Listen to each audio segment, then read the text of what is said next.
Hello, and welcome to AAR Corp. Fourth Quarter Fiscal Year 2026 Earnings Conference Call. At this time, all participants are in a listen-only mode. After the speaker's presentation, there will be a question-and-answer session. To ask the question during the session, you will need to press star 11 on your telephone. You will then hear an automated message advising your hand is raised. To withdraw your question, please press star 11 again. I would now like to hand the conference over to Chris Tillett, Vice President of Investor Relations. You may begin. Good afternoon, everyone, and welcome to AAR's Fiscal Year 2026 Fourth Quarter Earnings Conference Call. We're joined today by John Holmes, Chairman, President, and Chief Executive Officer, and Dylan Wolin, Chief Financial Officer. The presentation we are sharing today as part of this webcast can be found under the Investor section on our corporate website. Comments made during the call will include forward-looking statements as defined in the Private Securities Litigation Reform Act of 1995. These forward-looking statements involve risks and uncertainties that could cause actual results to differ materially from the forward-looking statements. Accordingly, these statements are no guarantee of future performance. These risks and uncertainties are discussed in the company's earnings release in the Risk Factors section of the company's annual report on Form 10-K for the fiscal year ended May 31st, 2025. In providing the forward-looking statements, the company assumes no obligation to provide updates to reflect future circumstances or anticipated or unanticipated events. Certain non-GAAP financial information will be discussed during the call today. Reconciliations of these non-GAAP measures to the most comparable GAAP measures are set forth in the company's earnings release and slides. At this time, I would like to turn the call over to John Holmes. Great. Thank you, Chris, and welcome everybody to our fourth quarter fiscal year 2026 earnings conference call. I'll begin with key messages on slide 3. First, our momentum continued with another strong set of results in the quarter, demonstrating how our connected platform approach to parts, repair, and software is delivering higher, more profitable growth. Second, we delivered 26% growth in adjusted sales, 27% growth in adjusted EBITDA, and 32% growth in adjusted earnings per share for the period. The adjusted sales increase included 13% organic adjusted sales growth, led by 19% organic growth in our new parts distribution activities and significant growth at Trax. Notably, our adjusted EBITDA margin in the quarter, excluding legacy commercial program segment, was 13%, already demonstrating our ability to achieve the 3-year range provided at our Investor Day event held in May. While progress will not be linear, this quarter's results underscores the high degree of confidence we have that we will ultimately be able to achieve or exceed the high end of our range as we continue to execute on our strategy. For the full year, the adjusted EBITDA margin excluding commercial programs was 12.7%. Third, we continue to expect double-digit sales growth and further margin expansion as we execute on our plan. Finally, our strong cash flow in the quarter helped us further reduce our net leverage. We continue to carefully manage our balance sheet in order to support our disciplined approach to capital allocation and preserve financial flexibility. Looking at slide 4, total sales in the quarter were a record $928 million and grew 26% year over year, including 13% organic growth. We drove revenue growth in each of our 4 key parts, repair, and software activities in the period. Sales to commercial customers were up 31%, while sales to government customers were up 5% over the same period last year. 73% of our sales were to commercial customers, and the remaining 27% were to government customers during the quarter. Adjusted EBITDA in the quarter increased 27% year over year to $116 million, and adjusted EBITDA margin increased from 12.4% to 12.5%. Margin expansion in the quarter was driven by growth in new parts distribution and continued mix shift in government programs. We continue to expand EBITDA margins despite the year-over-year comparable impact of a one-time gain in used serviceable material in the prior year. Also, as we mentioned in detail last quarter, the integration of HAECO Americas is tracking ahead of schedule and slightly dilutive to near-term margins. Last quarter, the impact of HAECO was roughly 70 basis points, which we cited as the low, and this quarter the impact was roughly 40 basis points. Adjusted diluted EPS was up 32% year over year to $1.53 per share, driven by our strong operational performance. Lastly, we had strong cash flow generation with adjusted cash from operations of $58 million in the fourth quarter or $94 million for the full year. On slide 5, you will see the results for full year fiscal 2026. We had growth across all key performance metrics this year, demonstrating our disciplined execution and the power of our parts repair and software platform. I'm extremely proud of our performance this year as we hit a record high on sales, adjusted EBITDA, and adjusted EPS. We also closed on 4 separate acquisitions in 2026 and have been successfully executing on complicated integrations that involve site consolidation, workforce repositioning, and detailed customer coordination. These achievements are a testament to the dedication of our team and the effectiveness of our growth strategy. For the year, adjusted sales were up 20% to $3.3 billion, which included 14% organic adjusted sales growth. Adjusted EBITDA grew 24% for the full year, while margins were up 30 basis points to 12.1%, or 12.7% excluding our legacy commercial program segment. Adjusted EPS of $5.05 was up 29%, marking our 5th consecutive year of mid-teens or greater adjusted EPS growth. Turning to slide 6, we continue to execute on our core strategic objectives. We signed another exclusive agreement with Woodward in the quarter, distribution agreement with Woodward in the quarter to provide distribution for high demand parts for the LEAP, GenX, and CF34 engines. Our relationship with Woodward began with defense distribution, and we are excited to now extend our support into commercial distribution. We continue to make progress on our airframe MRO expansions, with Oklahoma City completed in March and our Miami facility that will come online after this summer. We also continue to make progress on our strategy to grow our component MRO activity. In this quarter, we won multiple new awards with leading airlines, which drove double-digit organic sales growth for the quarter. In April, we launched Airvoyant, our AI-driven procurement solution for airlines and MROs. This new software is entering beta testing with our launch partners, and we are encouraged by the broad interest this solution is generating. We are in the process of rolling out our paperless hangar technology at our Oklahoma City and Greensboro facilities. When complete, this will result in roughly 66% of our airframe MRO capacity using our paperless hangar technology. In March, we were awarded a follow-on contract for $305 million with the U.S. Navy and Marine Corps to provide contractor logistics support for their C-40 fleet, demonstrating once again our ability to bring commercial best practices to government customers. As mentioned previously, the integration of the HAECO Americas acquisition is pacing ahead of schedule, and we expect the acquisition to reach margins consistent with our other airframe MRO sites in the second half of fiscal 2027. In software of note, Trax continues to expand its relationship with Delta and has now reached phase 2 of its implementation. Today, more than 10,000 professionals at Delta are using Trax. Lastly, we closed the previously announced acquisition of Aircraft Reconfig Technologies in April, bringing in-house certification capabilities and proprietary engineering solutions into our portfolio. With that, I'll turn it over to Dylan to discuss the results in more detail. Thank you, John. Turning to parts supply on slide 7, total parts supply sales grew 39% from the same period last year to $424 million. We had another quarter of above-market growth in new parts distribution, which grew 19% organically, excluding the impact of our ADI acquisition. Commercial distribution grew 28% organically, and government distribution grew 7% organically despite strong government sales in the year-ago quarter. Adjusted EBITDA of $61.7 million was up 18% over the prior year. Adjusted EBITDA margin of 14.6% was down 250 basis points, driven primarily by a one-time gain in the year-ago quarter of $6.5 million in our used parts activities. Now on slide 8, for repair engineering and software, total sales increased 35% to $314 million, driven by the HAECO Americas acquisition, record growth in our component MRO activity, higher volumes at our airframe MRO facilities, and increases in recurring revenue at Trax. Adjusted EBITDA of $36 million was up 29%.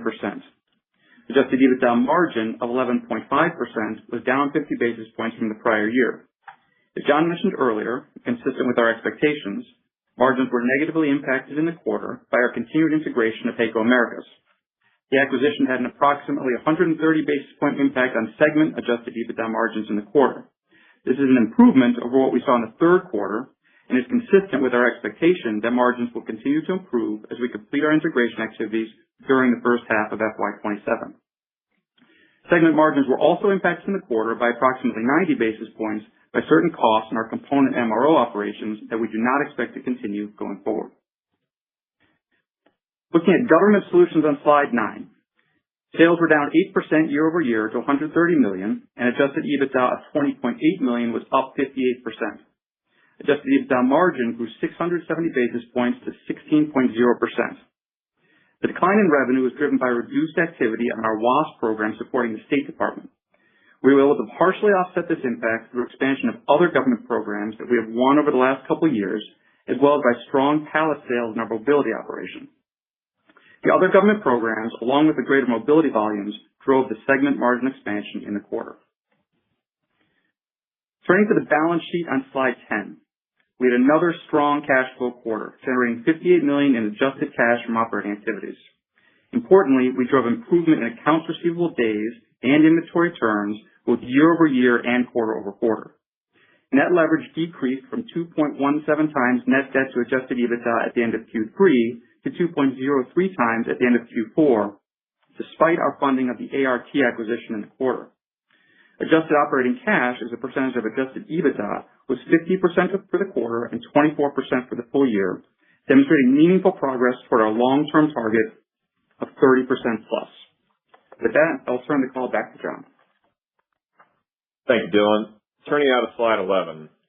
The demand environment across our portfolio remains very strong.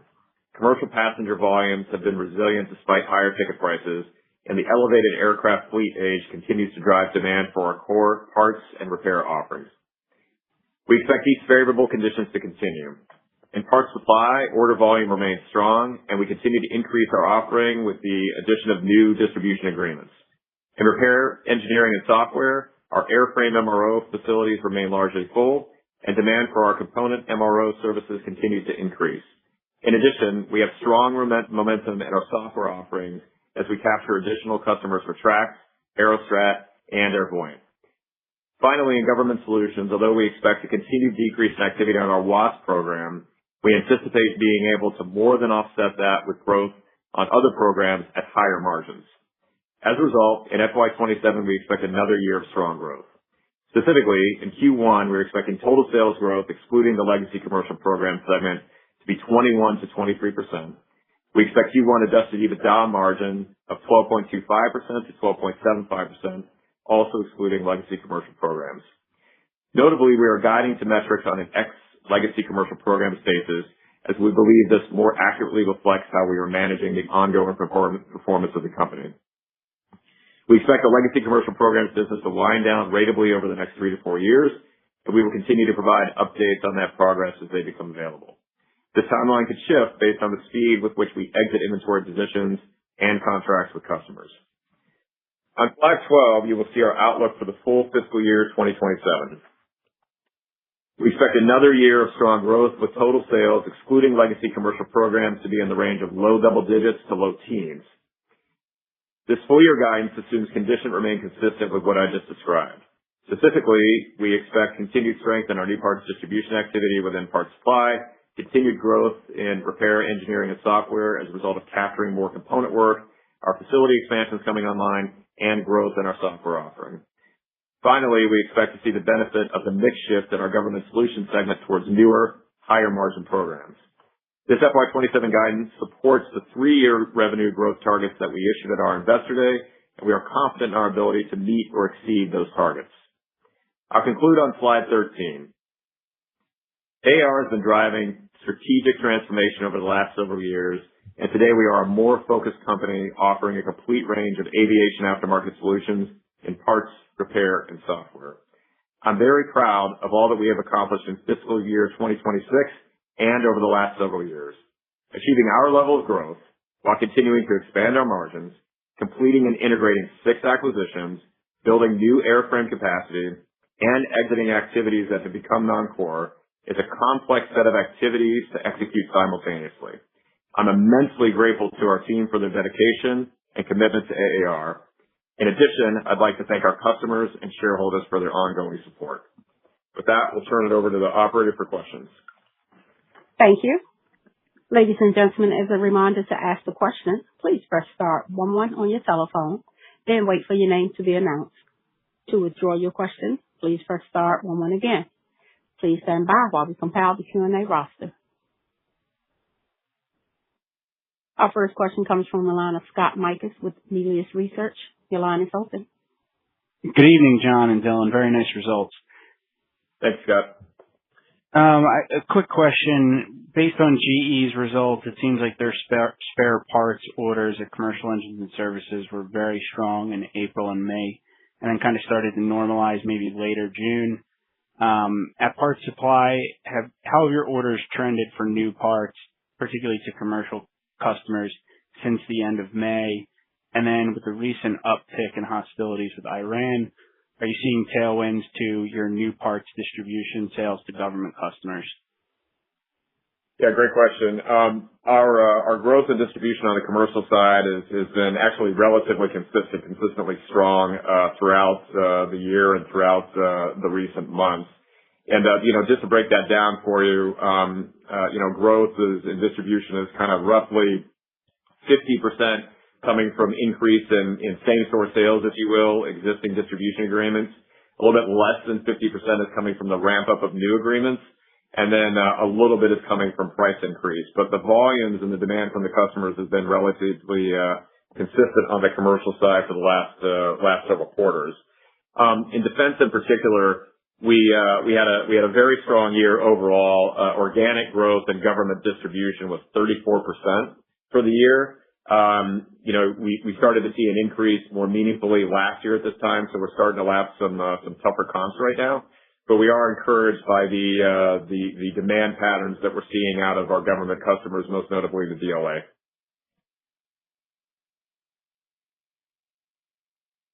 Thank you. Please stand by for our next question. Our next question comes from the line of Sheila Kahyaoglu with Jefferies. Your line is open. Yes, hi, it's Adam Samuelson on for Sheila. Good evening, and thank you. I guess the question is we look at the 2027 sales guidance, ex-LCP, up low double digits to low teens, be at the high end of the 8 to 12% 3-year guidance that you provided. So just help us think about the strength in 2027 that you're forecasting, and kind of, is there actually an implied slowdown in 2028 or 2029, or is that just a conservative approach to multi-year planning? Thank you. Thank you. No, at this point, we're obviously, not thinking about a slowdown in those out years. We're encouraged by the strength that we see, in the near term here as we think about the next 12 months. For all the reasons we talked about, we're very encouraged with the end market demand, the solutions we have, whether it's component repair, certainly new parts distribution, software, et cetera. They all continue to gain traction in the marketplace. So, generally speaking, we feel that the first year of that 3-year guide will be strong, and we don't see any reason why deceleration would occur in 28, 29. Thank you. Our next question comes from the line of Ken Herbert with RBC. Your line is open. Hey, John and Dylan. I just wanted to ask on Parts Supply, if I take out the USM impact from last year, margins were still down slightly in the quarter. Was this mix? Was this anything else going on in that segment you could specifically call out? And how do we think about margins in the Parts Supply segment as we go through fiscal 27? Yeah, a great question. It's USM. As we talked about, the USM margin has been, constrained because asset availability has been constrained, and therefore we had to pay more for assets, and the spread at which we buy assets and sell assets in USM has narrowed. So you actually saw some sales growth throughout the year in USM. So you did see sales growth in USM, but it came at a lower margin, and so that mix shift drove the change that you saw in the fourth quarter. As we think about FY27 going through it, we are, as we did this year, have a very conservative expectation for USM and a much more robust expectation for distribution. At this moment, distribution is a higher margin than USM, and so as we see continued growth in distribution, we would expect margins to continue to improve.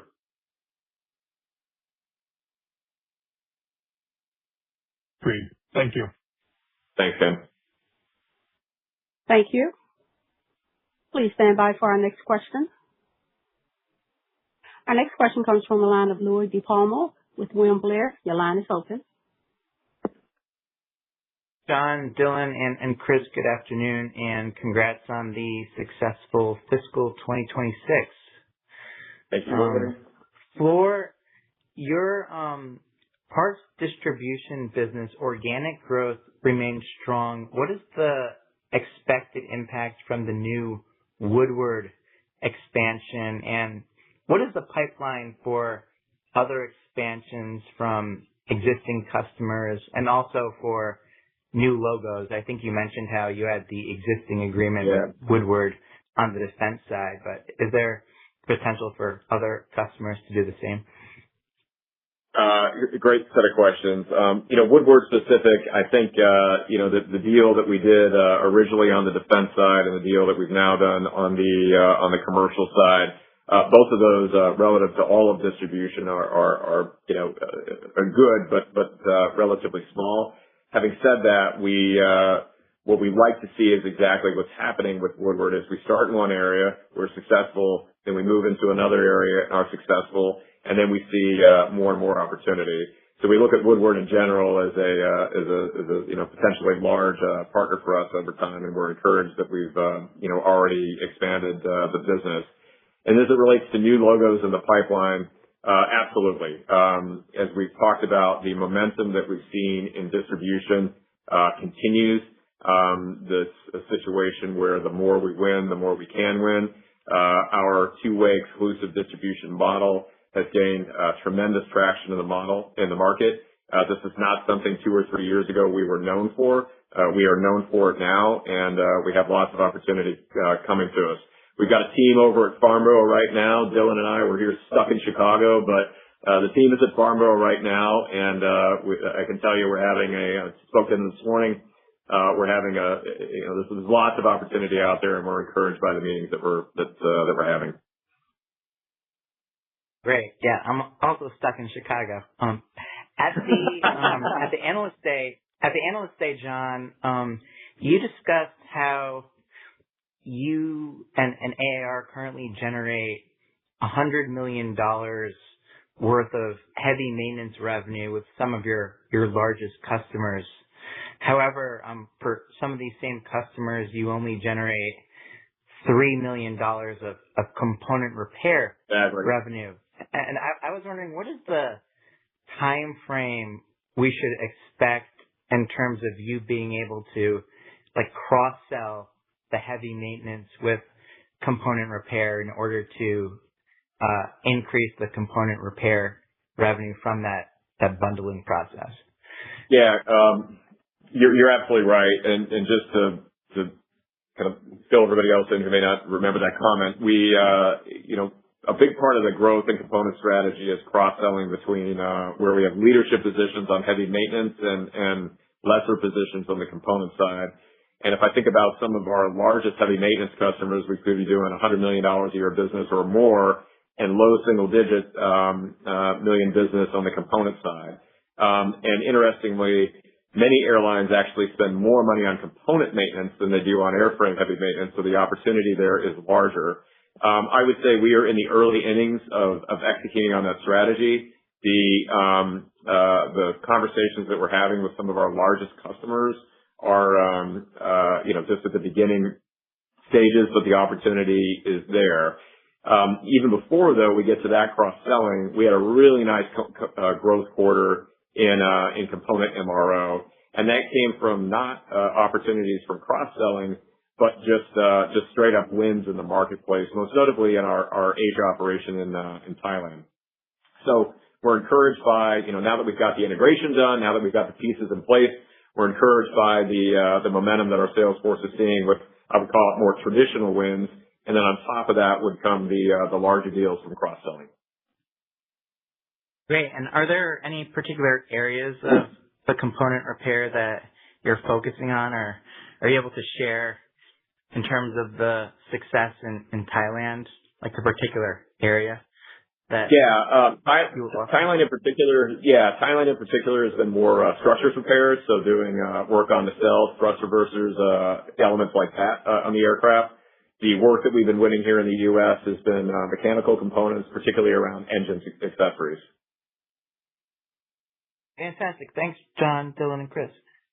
Great. Thank you, Louis. Please stand by for our next question. Our next question comes from the line of Michael Leshock with KeyBanc Capital Markets. Your line is open. Hey, good afternoon. Just wanted to ask on the growth opportunities ahead now that you're at the low end of the targeted leverage range. Could you talk about where you see the future growth opportunities and kind of what your appetite is for organic versus inorganic? And then maybe secondly, is there any more color you can provide on how the M&A pipeline looks today, whether it's, valuations, deal sizes, targeted segments? Any color there would be great. Thank you. Absolutely. Thanks for the question. I would say, we continue to see opportunities. Well, first of all, let me take a step back. We're really proud of the progress that we've made on the balance sheet throughout the year. As you noted, we are well within at the low end of our targeted leverage range, which gives us not only capacity to go out there and continue to invest in our growth, but also the confidence that when we make those investments, we can delever and do it again. So we see opportunities certainly to continue to deploy capital inside the company, most notably in support of the parts supply business. And then, so from an organic standpoint, but then inorganically, yes, the M&A pipeline remains full. There are a number of opportunities that we've been tracking for years. If I think about the 6 acquisitions we've done in the last 3 years, almost all of those were acquisitions that we had known about for some time, and the stars aligned and we were able to complete them. And there's a list of more deals out there like that we're focused on. And everybody should expect that M&A will be part of our continued growth strategy going forward. So we're proud of the accomplishments that we've achieved with managing lever to where it is, and again that gives us the confidence to go out there and continue to deploy capital to fund the growth. And then maybe on Airvoyant, how has the early adoption been there for that platform? I know it's something that's been in the works for a long time now, but was finally released. So just wondering what the customer feedback has been there so far, and maybe also as we look longer term, are you expecting competitors to adopt the platform? And if you could, explain the incentive for them to do so, that would be great. Yeah, great. So a great question, and I would, kind of key off of what we said at Investor Day, which was we launched Airvoyant at the MRO conference in April. The enthusiasm was significant. I think we were all very pleasantly surprised by the amount of interest that we had from a very broad range of airlines. And there was not a single airline that we met with or spoke to there or since that have kind of questioned the need for the tool. Everybody understands that this is a problem in our industry that needs to be solved. The conversation has been more about, great, I like it, but can it also do this, this, and this? And that's kind of what we're working on right now. So we've got a number of customers that we've partnered with for beta testing. We're working on getting them all hooked up, if you will, right now. Because it's a software platform that has to integrate with either Trax or the customer's procurement system if they're not on Trax, and it needs to access customers' data in order to work. It takes a little bit of effort to get each customer signed up. It's not like you fill in your login credentials and you're ready to go. It is more of an effort. And so the process is moving. It's taken a little bit of time, but the interest is significant, and we've got a number of great airlines that are signing up, are in the process of signing up to be beta users. And then as for competitors, it's Airvoyant is not meant to be an AAR only product by any means. I mean, it is meant to allow airlines to leverage AI to source the broad market. And as we've described, we are using the Aero Exchange network that connects roughly 5,000 vendors to hundreds of airlines around the world. And so by sitting on top of that network, we have the ability to leverage our AI tool from the airline's perspective to access those 5,000 vendors that are already on it. They can start responding to quotes that they would receive from Airvoyant. So, again, we're very encouraged. It's early days. The product didn't exist a few months ago, but there's a lot of interest. Makes sense. Thank you. Thank you. Thank you. As a reminder, ladies and gentlemen, that's star 11 to ask the question. Please stand by for our next question. We have a follow-up question from the line of Scott Mikus with Melius Research. Your line is open. Yes, John, quick question on the software sales. On my estimates, it was slightly north of $50 million in fiscal 26 with low 20s EBITDA margins. And you talked at the Investor Day about growing the software sales to about $200 million in the future. So as you go from 50 to more than 200 million, should we be thinking about the incremental margins on those software sales being in the 40% range and that driving further positive mix shift within the business? The short answer is yes. We've got a clear line of sight to, we double tracked from 25 million when we bought it to 50 million, and we've got a clear line of sight to get it to 100. And the quarter we just wrapped up, gives us a lot of confidence in getting there. 200 is, I would say, that's an out year number. But if we think about the growth in tracks, we think about certainly Airvoyant, and the element of software that we haven't talked about specifically is Aerostrat. And that's the long-range heavy maintenance planning tool that we acquired also in FY26.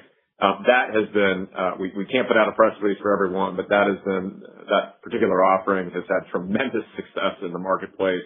And the team at Aerostrat, they're doing an incredible job of selling that software. So that is definitely exceeding our expectations from when we made the acquisition. So if we think about it in stages, clear path in the near to medium term to the 100 million, and then beyond, as you said, to 200 million. And as we scale, yes, we would expect margins at that point to go from 20% to 30 or 40% as the software offering grows. Okay, and then one more quick one. So you announced the new distribution agreement with Woodward for parts on various engine platforms. Woodward also sells very similar parts into other industrial end markets to support power gen, oil and gas. Would you consider distributing those non-aerospace parts as well, just given the growth profile we're seeing in electricity to support data centers? Yeah, great question, and yes, we would. It would have to be absolutely the right set of circumstances. We're very focused on being focused and staying in our lane and leveraging the expertise and the relationships that we have in the aerospace market. But to the extent the right opportunity comes along with an OEM that we're good partners with and we feel like we can be successful for them in another market, we'd certainly look at that. I would point that elsewhere in distribution, ADI, for example, our electronics business, while that's that majority of the sales are to aerospace, being in the business of distributing electronics to manufacturers does open up opportunities for us with other industries. But of course, our focus at this moment is aerospace. Okay, got it. Thank you very much. Thank you. Please stand by for our next question. We have a follow-up from the line of Ken Herbert with RBC Capital Markets. Your line is open. Hey, John or Dylan. I just wanted to clarify government solutions. Looks like you benefited significantly from a mix standpoint as WAS sales were down in the quarter, and obviously margins seem to be up very nicely. Was the sales decline and the margin strength in the segment really just WAS, or was there anything else going on in the segment? The decline was WAS, and as we said, we were actually able to partially offset that. So it gives you a sense for the degree of just the shrinkage in that program. And then from a margin perspective, mobility systems, which is obviously a small part of that segment, had strong margin performance as a function of mix shift towards pallets, which we talked about being in high demand in the current environment. Thanks. And Dylan, how do we think about free cash flow in 27 in terms of the pace? And do we maybe see a little more even loading of the cash across the year, or is it still pretty seasonal? And how do we think about the key opportunities, working capital or other areas that should be sort of headwinds or tailwinds as we think about expectations for 27 free cash flow? Yeah, I mean, I would say we are focused on driving progress towards that 30% plus operating cash flow as a percentage of adjusted EBITDA metric. We talked about it at Investor Day. It was should be measured over multiple periods. We obviously talked about it on a trailing basis this quarter, and I expect we'll continue to do that going forward. You obviously have quarter to quarter things will happen, and we'll have inventory investments. But it's over time making progress on that metric, and I would say in particular driving lower accounts receivable days and greater inventory turns, and we want to continue to make year-over-year progress in those two metrics. Great. Thanks, Dylan. Thank you. Please stand by for our next question. Our next question comes from the line of Alexandra Mangieri with Truist Securities. Your line is open. Hey, John, Dylan, and Chris. Nice results, and thanks for taking my question. Sorry if I missed it, but just wanted to see if you could provide some additional color on the HAECO integration. And, wanted to see if you could quantify any remaining costs or revenue synergies expected to hit in fiscal 27, and I guess maybe what processes or systems might be left to integrate, including the paperless hangar initiative, amongst others. Absolutely. Great question. So I guess a few different ways. There are a few different things to think about. We're largely through, I would say, the right sizing of the facilities we acquired with HAECO, meaning we brought the workforce to the level that supports the volume that we anticipate, and that is a lower volume of work than HAECO was performing before, because a lot of that work doesn't meet our margin requirements. So nearly all of that work has been closed up and shipped off, and we're now kind of fully in line with the customers that we will support out of those facilities for the long term. So that's kind of part one. Part two is the shift of work from our Indianapolis facility to mostly the HAECO Greensboro facility. That is underway. We would expect to have that complete by the end of this calendar year. And then we will exit fully close down the HAECO facility and kind of be fully up and running in the HAECO facility with that volume. So that's a lot of activity between now and the end of the calendar year. You get all of that done, then the last kind of major piece is the implementation of the paperless hangar in the Greensboro facility. That would occur at the back end of this year. We need customer cooperation to get that fully online, but the expectation, I would say Q4 of FY27 will have the HAECO facilities kind of up and running with consistent margins and performance with the other existing AAR airframe facilities. So a few moving parts there, but the headline is, we'll have all of the work done and kind of running at the levels we envisioned by the end of this fiscal year. Awesome. And then I guess, with owning Trax, Airvoyant, and Aerostrat, you have a good set of software capabilities. Is there anything you see missing in your software capability set you were looking to fill, or are you remaining focused on further developing and enhancing these businesses and, onboarding more customers at this time? I think it's definitely that. I would say that's the headline, continuing to build out the functionality of Trax, Aerostrat, and Airvoyant. And there's lots to do in each of those areas. And the Trax platform in general, it's a very broad platform. There's a tremendous amount of capability. We're building a lot of new capability as part of the Delta integration or the Delta implementation. And then it'll be a function of, once that capability is built for Delta, you can roll it out to other Trax customers. So there's a lot to get done there. Having said that, from an M&A standpoint, when we kind of thought about Aerostrat this way, think about Trax as the operating system, and then there are applications, apps that are out there that you can acquire. Aerostrat, could be an example of that. And there are other capabilities that exist out there as independent companies that we see as opportunities for us to add to the portfolio. But then, I would say there are discrete things like take Aerostrat, for example. They are the leaders in airframe heavy maintenance planning. There's also engine maintenance planning is something we could look at. There's also line maintenance planning is an activity that we could look at, and those things all go together. So it's a long way to say there are definitely investments that we want to make to strengthen the product offering that we already have, but then additional things we could either build organically or add inorganically over time. Awesome. Thank you. Thank you very much. Thank you. Ladies and gentlemen, I'm showing no further questions in the queue. I would now like to turn the call back over to John for closing remarks. Great. Well, thank you very much. We really appreciate the time and the interest, everybody, and we look forward to being back here in a couple months with our Q1 results. Thank you. This concludes today's conference call. Thank you for your participation. You may now disconnect.